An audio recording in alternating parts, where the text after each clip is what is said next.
السلام عليكم. النهاردة معايا أسرع طريقة تتخلصي بيها من الإمساك في 5 دقايق على طول بإذن الله. أول ما تجربي الطريقة ديت على طول الإمساك إن شاء الله يروح.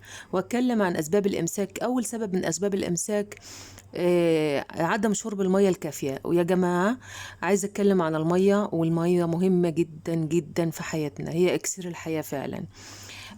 علشان تحاربي الضغط العالي تشربي مية، عشان تحاربي السكر تشربي مية كافية، علشان تخلي الجلد وجسمك شباب وما جسمك ولا شكلك يكبر تشربي المية الكافية، علشان تقللي الكوليسترول العالي وتحاربي الكوليسترول العالي الضار برضو تشربي المية الكافية، علشان الكحة والبلغم وصدرك يكون مش مظبوط تشربي المية الكافية.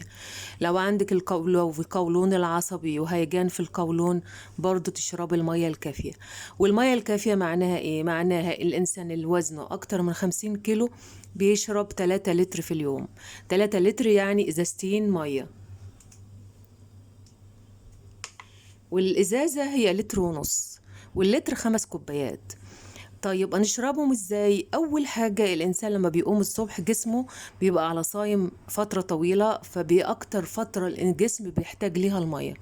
اقل شيء اول ما تقومي من النوم الصبح تشرب نص ازازة مية كاملة، نص ازازة كاملة على الريق، على معدة فاضية. وفي الجو البارد يا ريت يكون المية دافية. وطول النهار جسمك انت شربتي كده نص ازازة كاملة الصبح، بتبدأ نص الازازة التاني بعدها بساعة ولا حاجة، وبعدين يبقى انت كده شربتي ازازة كاملة في بداية اليوم، الازازة التانية طول النهار. طيب لما انا اتكلم واقول هشرب مية كتير مش هيبقى فيه ضغط على الكلى؟ هو هيبقى فعلا فيه ضغط على الكلى، ولكن الكلى بتبقى محتاجة للمية احتياج شديد نتيجة لان الجسم صايم فترة طويلة، فالاملاح مركزة في الجسم كامل. فاكتر وقت الجسم محتاج فيه انه يتغسل هو فترة الصبح من الأملاح. فأول ما نقوم من النوم مش أقل من لتر، يعني 4 كوبايات مية تتشرب مرة واحدة، مية دافية مية عادية اللي تقدروا عليه. على طول جسمك هيتظبط، وهتفضلي طول اليوم جسمك مظبوط، سواء ضغط، سواء سكر، سواء كوليسترول عالي، سواء جلد ناشف، جسم مش مظبوط، ضغط مش مظبوط، جسم مش يعني المية بتظبط لك الدنيا أول ما تقوم من النوم. دي نقطة. طب نتكلم النهاردة على الوصفة بتاعتي. هي وصفة سهلة وكلنا نعرفها، ولكن هي طريقة بس بتاعتها هي اللي بتخلي الإنسان إذا كان عنده إمساك يتخلص منه بسرعة. وهي إن أنا أضرب برتقانة في الخلاط كاملة، أي نوع برتقان، مش شرط برتقان اللي عندك، يعني تضربيه كامل في الخلاط مع كوباية مية، وهنضربه وهجيلك. أنا ضربت البرتقانة اهيت، ضربتها جامد جدا. الاول عملت ايه؟ الاول غسلت البرتقانه بميه عاديه من تحت الحنفيه، وبعدين نزلت عليها ميه سخنه وغسلتها جامد جدا بالميه السخنه، وبعدين ضربت البرتقانه كامل بالقشر بتاعها بالبذور بكل شيء. وهنتكلم على القشر والبذور. البذور والقشر هما فايدتهم اكتر من البرتقانه، ويعادل فايده قشر البرتقان يا جماعه فايدته ب3 برتقانات كاملين. وفيتامين سي، وهو طبعا فيتامين سي المحارب يعني اول حاجه محاربه للامساك. وبعدين البذور كمان مهمه جدا ومفيده جدا للجسم. فانا هضربها ضربت كله مع بعضه، وبعدين هبدا اصفيه. اللي يقدر يشربه كده من غير ما يتصفى عادي. انا هصفيه علشان احاول اتخلص بس من الحاجات الزايده.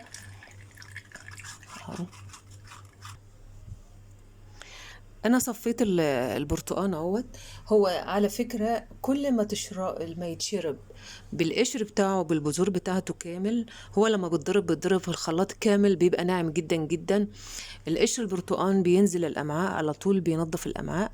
هو بيبقى مادة صلبة قوية جدا على الامعاء، ما بتقدرش تهضمه، فبيعمل ايه؟ بيكنس الامعاء وبينظف اللي فيها على طول. طيب انا ايه كمان هشربه معاها؟ هشرب معاها على طول، يعني انا اشرب كوباية البرتقال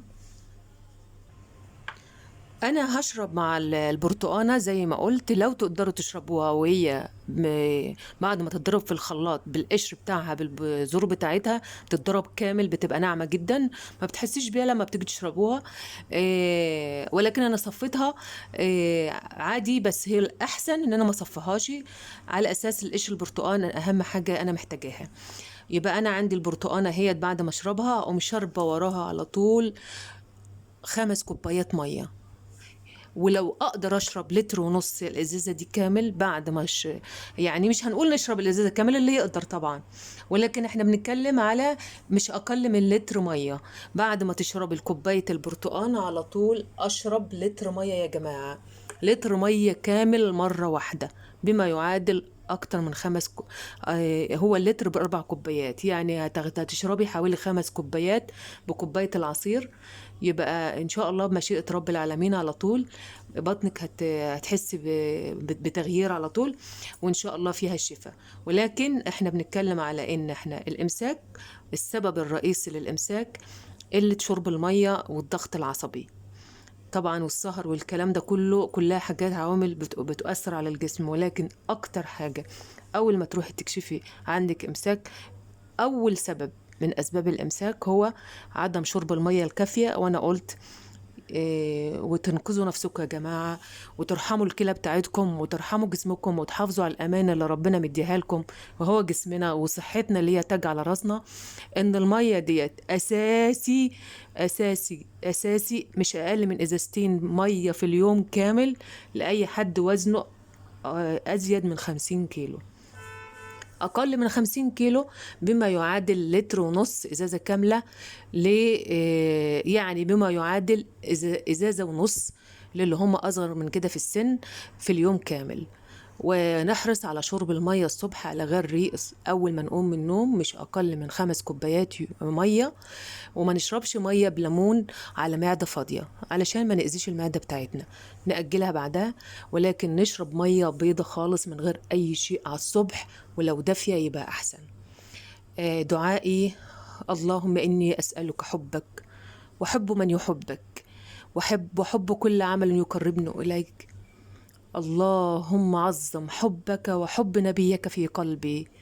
آمين لي ولكم ولأمة محمد أجمعين، وصلى الله على سيدنا محمد وعلى آله وصحبه أجمعين. حافظوا على صحتكم يا جماعة، الصحة تاج على الرأس، في رعاية الله. وأشكركم، يا ريت تفعلوا الاشتراك معايا وتعملوا سبسكرايب وتعملوا له كومنتس للي جرب وتقولوا لي رأيكم. وإن شاء الله ربنا يبعد عنكم أي سوء وأي شر أنتم وأولادكم وأسركم. بالنسبة في حاجات تانية كمان بتقضي على الإمساك: التين، الزبيب، كمان التين والزبيب، زي ما قلنا المية، كمان اللي هو الرمان بيقضي على الإمساك. ولكن أسرع حاجة هي الطريقة اللي أنا قلت لكم عليها ديت. وإن شاء الله ربنا يحفظكم ويحفظ أولادكم، في رعاية الله. وأشكركم.